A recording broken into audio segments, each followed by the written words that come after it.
All right, welcome back to the pod, everybody.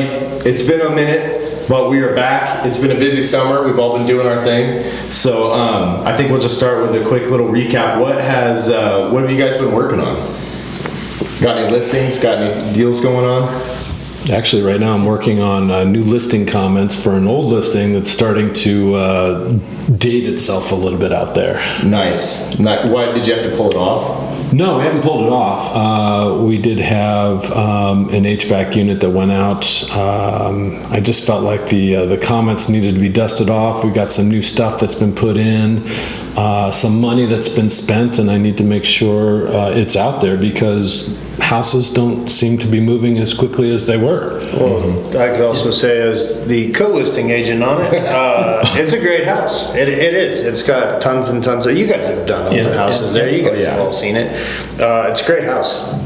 The area is unbelievable. Where is it? It's off Zalesi Lane. Oh, I mean, that's very bomb. Like, that's a great neighborhood. Yeah, going up Zalesi on the right-hand side, where it's, totally the older, desirable, more close to the golf course. Yeah, your kids are going to Lens and totally professionally landscaped, and it's tons of serene in the yard. It's matured area compared to the left side. If you're going up Zalesi, there's newer stuff on the left. The right side's definitely all. It's matured. It's trees. It's everything. It's a wonderful area. To be honest, I just wanted to make a comment that I definitely know the house and it's a good one. Yeah, it is a sweet house. I mean, it's Todd's listing. I'm just actually not really doing a whole lot. I think there's a lot of have a listing up in Northwest Reno, and I mean that's been going probably about as long as yours has, and get to that point. I don't know. We're gonna figure out what do we do? Do you change things up a little bit? Do you write something a little bit different? Like, what are the things to? So did you guys took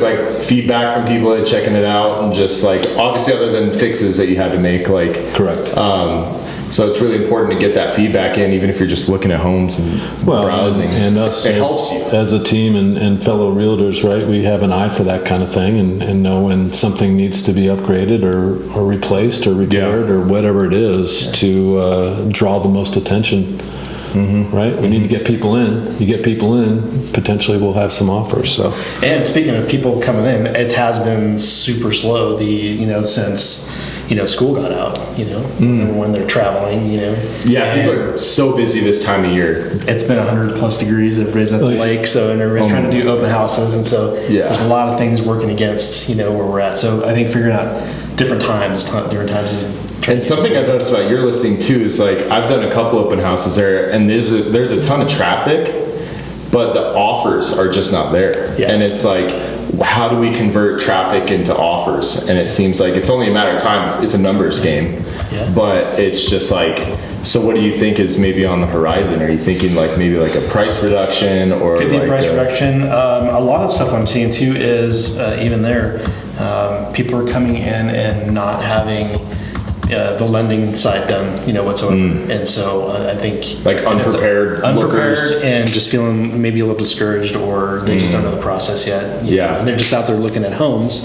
Number one, not knowing probably what they qualify for. Sure. What they could qualify for, and are they going to put them in a position to, if they find that right home, are they going to be below, time frame when somebody just comes in and has the pre-approval done, they have the agent that they're working with, everything's been ready to go, they go there, they view it, they see it, and they're like, hey, I want to put an offer in, Right.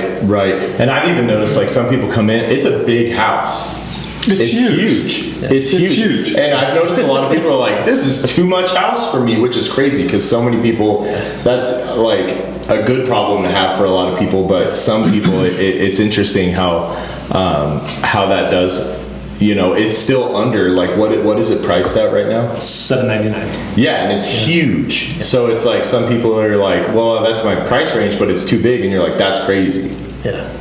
So. Yeah, we'll have to see where, in the next, couple of weeks or whatever, and see where it goes. Yeah, for sure. No, it's a good one to check out. I mean, especially if you need the space. I know a lot of people were like, oh, there's a floor or a bedroom on the ground floor for a grandparent or something. A lot of the people I met were like, we got our grandparent or, our parents moving back in, they're older. Maybe putting them on the first floor would be great, and we're above them. Yeah. So it's just we're not crossing paths as much and stuff like that. And that one's 3201 Green River Drive, Northwest Reno, and then Todd's yours is 12565 Creek Crest Drive in South Reno. Yeah. Love it. And then we just closed on one Silver Bell Court out in Cold Springs. That was another 5-bedroom, 3-bath Oh, home. nice. So yeah, that one went pretty quick. So, Nice, good. yeah. And I guess it's just, those areas, it's, again, all dependent on, where people want to go. You're going to get Right. a little bit more when you venture outside of, the Sure. Reno Sparks area. You get that bigger lot, or you're going to get the more acreage. I'm closing on one this week, and it's over by Reno High, and it's like, it was super competitive to get my offer accepted. It was just like, they'd already countered someone else. So I was like, we got to get this in before they accept that counter. And I did, but then come find out they were going to accept that counter. So it was like, okay, we got it. But it was so competitive for a pretty small house by Reno High. So it's like, it's an older neighborhood, but it seems like in some areas people are like, the smaller things are sell a little faster maybe. I don't know if it's like if the bigger homes aren't selling as fast or what. It's a price point thing, and I Yeah. also think it's what condition is the house in, right? It's if it's turnkey, California turnkey, it's Right. still moving pretty damn quick. Yeah, perfect. Well, that kind of segues perfectly into what we're going to chat about today, which is, it seems like, what? Because I'm game show hosting? No, We're I like it. No, it's good, but We're segueing. But I mean, I have 4 listings up right now. Mike, talk about your listings, bro. No, I'm just Do kidding. you have any listings to plug, or you got like, what are you noticing? Well, What are you I noticing? have 4 listings up right now, including the one with Todd, but then I have 3 Yeah. separate ones. There is a lot to kind of notice about the market in general, what's taking place. And I only say, like, in the end of the day, right now is a prime example that truly a house is only worth what a buyer is willing to pay. Definitely. And I'll use prime example, one of them that I have, the Esplanade Townhomes, kitty corner to RC Willie's. Right before I listed it, I ran the comps. We did not overprice it. We are right in the dead center, absolutely beautiful place. While running my comps and everything right before I listed it, 4 other homes right before that went into contract in 7 days. And our price point was, at comps, so we Yeah. are there. Yeah. And not only that, we priced it a little bit below, especially with everything else that moved. We wanted to move this quickly, and activity, like I said, 4 other ones right before I listed it went in contract 7 days. The next thing you know, the activity on this isn't. So in the end of the day, right, is it priced? Yeah, it's priced exactly what comps, and it's priced at what they, if you were to go ask an appraiser what it's valued at. But in the end of the day, it's truly only worth what a buyer is willing to pay at this current moment. And I just also listed one in 1612 Sawtooth in the Village at Somerset. We were thinking a lot higher, but with the way that the market is right now, we definitely went way below. And in general, though, I want to say it's a little bit of a stagnant market and stuff like that. So I could honestly just say right now, and I got high hopes, and I am a believer that the market is going to be picking up soon. As you had mentioned, school was out, everyone's at the lake, everyone's on vacations. Well, school is literally starting in a month. Yeah. And so it's going to kind of be buckle down time for a lot of people to kind of start. And I do feel that, it's going to pick up a little bit. So if you are a buyer at this moment, would not necessarily be the worst time to buy. If you're seeing houses sit on the market for, quite some time, and it's something of interest, like, look, reach out. There's deals to be made at this current moment. Are they going to last forever? I don't know. Right. The market could just start getting busy again and whatnot. So Does this seem like it's coming down to just like smaller competition pool? Is that what you're thinking? no, I think Chad really nailed it kind of on the head when it just said, and in general, right, if you actually do look, a lot of times it does slow down a little bit right when school gets out. School gets out, everyone's taking their kids on vacation. Right. Then, just like he said too, everyone's out camping right now. Everyone's off doing other stuff, right? 4th of July just hit. Very, very good time for everyone to be gone, right? But now everyone's going to kind of buckle back down, start getting ready for school. So again. yeah, like in that time frame, that's the prime time that everybody's holding open houses, the 9 to 1 or whatever, and Right. nobody's around, Right. So It's a maybe beautiful day. so maybe adjusting the times to try to capture some of those people, or hold them during the week. Yeah. Not everybody has Friday, Saturday, Sunday off. So Sure. And I just took my sister to see a bunch of homes this weekend, and it seems like almost all the ones we looked at were in kind of the lower, like 1.1, 1.2 area, and like almost all of them had been sitting. And when you're looking at it and you're like, whoa, this one's been on here for a little while. Almost each home, I was like, dang, you could probably just throw an offer at it if you wanted to. Well, you gotta remember that's a pretty tough price point. Yeah. Because you're right there at the cusp of where can a lot of people pay cash for it? Yes, absolutely they can. Right. But years ago when interest rates were super low, you saw a lot of loans on a $1 million home. Sure. And now it's like, oh, what do I do? Like these interest rates, in order for me to even get that, I have to put a substantial amount down where others, with lower interest rates, it made a difference. But now, so in that 1.1 area or that market frame those are going to be stagnant because that is right on the cusp. Do I put a substantial amount down? Do I get a loan or do I pay cash? And so that makes perfect sense. Or you're seeing a lot now where the sellers are offering, that rate buy down, So they're offering a little bit more. Good time for asking for help from the seller. Yeah. It's totally a good time. Like, I think a good agent's going to leverage that. Yeah. And which that kind of brings us to just the whole thing in general. You guys, it seems like it's right now at this point in time, it is the 15th of July. It seems like buyers can have more leverage right now than they have had recently, because things are sitting. The way things tend to go is if a home is sitting, there's going to be an inevitable lowball offer. And maybe you can be that. Just throw something at it. See if something works. And if it doesn't, at least you can start a conversation of negotiation. I just got to stop for a second. It's 110 degrees outside. These two characters right here are drinking coffee.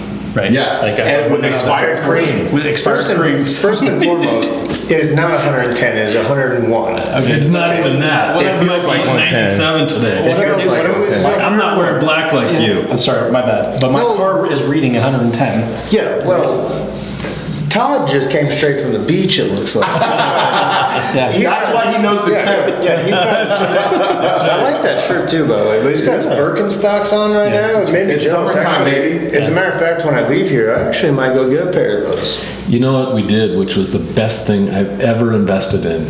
2 float tubes for the river. Oh, yeah. So you've been floating? We floated on Sunday. Yeah. Where'd you drop in? Mayberry Park. Perfect. And pulled Isn't that out right by pulled out an Patagonia? Idlewild. Okay, on a side note, and I'm sure the people watching are like, what?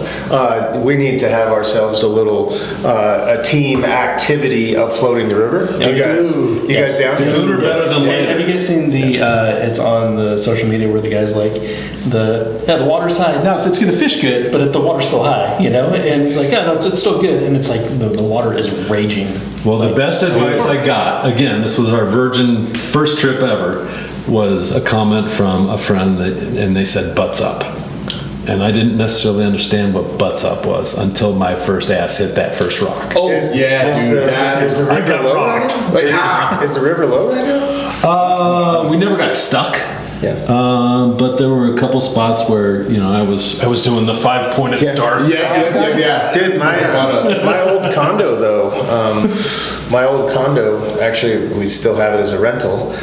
It's over there on Idlewild, and it lines. So I would drop in at over there at Mayberry Park, and then literally I would get out at my condo, walk right up the bank, and right into my condo, man. That was the best place to live when it came to floating the river. What about the first waterfall drop? It was a gas. That was good. I was laughing and screaming. That's good. It was so much fun. And for 103-degree day or whatever, it was perfect. I floated it like 2 years ago with a bunch of friends, and it was an absolute disaster.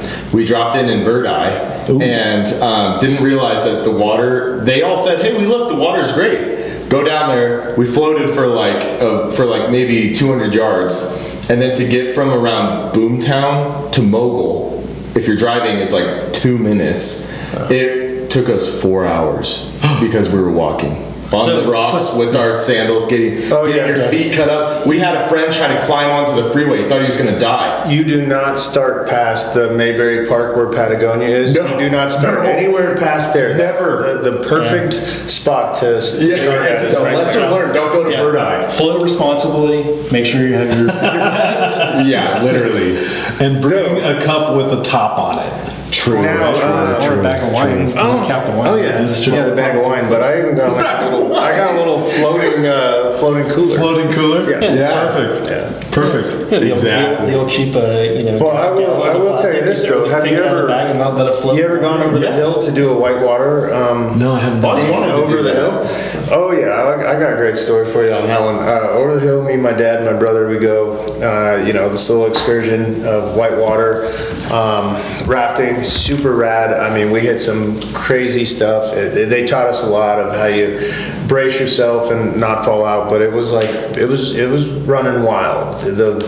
Probably June. I don't remember. This is years ago, but I do remember at one point in time. So there's me, my dad, my brother, and then there's this other group of older women. I'd say probably like around late 50s, 60s, right? And we're like an hour in on this, and my brother looks over at me and he goes, "Do you always wear swim trunks where the back is split completely open?" I'm like, "What are you talking about?" And he goes, "Dude, that wasn't like that?" And I was like, "No, when we got in," he goes, "Well, I'm gonna let you know that the whole backside of your swim trunks is completely split open."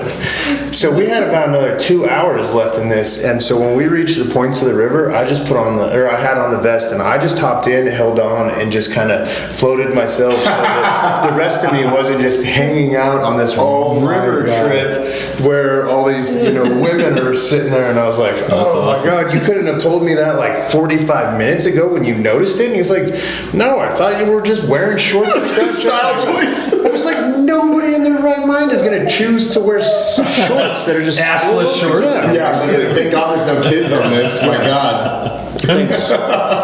So if you guys are looking for Northwest Reno, somewhere around that whole area, Mayberry is a good place to Drop in, have adventures. So Yeah, Stay and these tuned were for like $30 tubes I got off of Amazon. Oh yeah. That's the way to do They it. were See, and this show isn't just all about real estate. Exactly. To be honest with you, it's so much more fun to just talk about who knows what. Well, you got a good tip there. You drop it at Mayberry Park. Don't go any further, or you'll And we have got the worst out experience at ever. Idlewild, which was perfect. It was about a 2-hour float.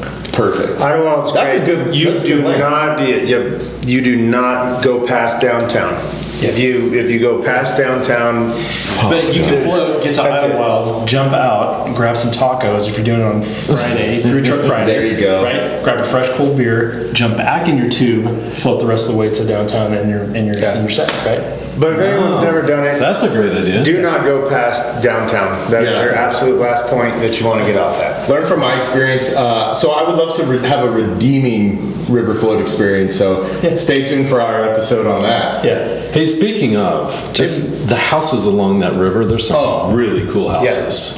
Some unbelievable properties. So Beth hey, and I were. maybe we have ourselves a client appreciation day. Everybody floats the river. Yes. There you go. Yeah. I love it. I love it. Let's do it. Well, cool. I think we'll just do our last little bit here and we'll call it good. What do you guys think? Yeah. So with like some of the activity kind of slowing down, and it seems like there's some room for negotiating, what would you guys recommend to buyers if you're in a situation like this right now? That's a tough question, only because every buyer's situation could be different. Right. Some may need the money to buy down an interest rate. Some might need the money to pay closing costs.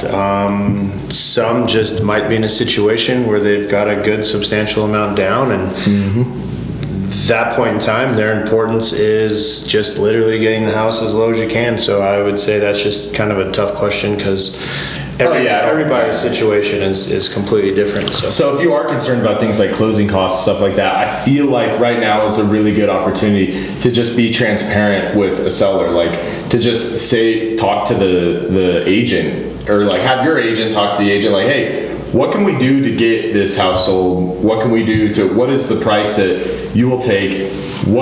Can they pay for closing costs? How can they help us help them? Especially if you see a house that is doing a lot of price reductions, you can kind of see they're like, hey, maybe they're in a bit of a situation where they got to sell this quick. So you can maybe be the one who gets it quick. Well, I've always lived by the adage that if you don't ask, you're never going to get it. So 100%. no asking, no getty, right? My kids love that one. I'm going to say that to my son. It's a good one. Yeah. It's a good one. My kids will absolutely quote me on that one. I'm going to take a different approach from the seller side. Yeah, go for it. The one thing I just want to caution people about from the sell side is not to get too fearful too quick, not to automatically feel like you've got to do a price reduction after 20 days or 30 days. Things are taking a little bit longer to sell. We're getting more and more back to, I think, what a normal time frame looks like, right? So don't panic. And pricing is everything. You got to come out of the chute priced right. So you got to do your homework and you got to understand the market conditions and bring your sweet property to market at the right price. Yeah, I completely agree. Yeah, you don't want to insult the seller and give them such a low offer that's just mean. You still want to be respectful and do those things. And as a seller, you don't want to be married to the price you originally thought months ago, but you do have to be realistic, but you also don't have to sell yourself short. I think it's just a good agent will help kind of reassure you of those things if you priced it right. Yeah. And to your point about buyers, I think buyers are looking for a deal. I mean, interest rates have remained, high sixes, low sevens. People are looking for ways to, there's too much uncertainty out there, right? Yeah. So I think they're looking for an opportunity to see a price reduction and wait. Oh my God, maybe there will be another price reduction, right? And if they see, four reductions on there, they're like, well, there's gonna be a fifth or sixth, so. Totally. Right. And I think we live in a world right now that's very it can be discouraging. Everybody's strapped for cash. It's, the world it can feel very doomsday vibes. So I think that this can be a good opportunity for you if you are looking for something or are in the market. There are some negotiating tactics that you can use. Yeah. And you're not just back to the wall like it's this price or the highway, or you just can't afford it. And we can help you with that. Exactly. What was that? No asky, no giddy? No asky, no and there's a lot of good stuff out there with the new construction as well. That's out there. So if you're looking for a lower rate, make sure you got to make sure you have that agent with you, right? That agent is totally going to help you. Do what can't be done, as far as negotiating certain things and asking, right? No asking, no getting, right? No getting. And if you want an agent that's just going to open a door and be low service for you, then those exist. But if you want, you'll get what you pay for with a good agent that will find those things for you and will get you what you ask you. Sweet. Yeah. You guys got anything else?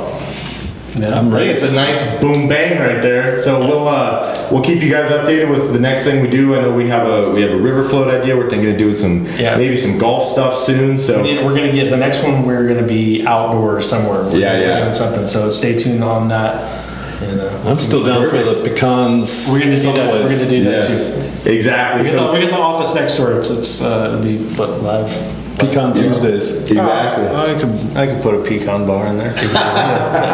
Perfect. Well, thank you guys for checking it out. If you have any questions, always shoot us a message. We can help you out. Thanks for another great episode. Yeah. See you guys.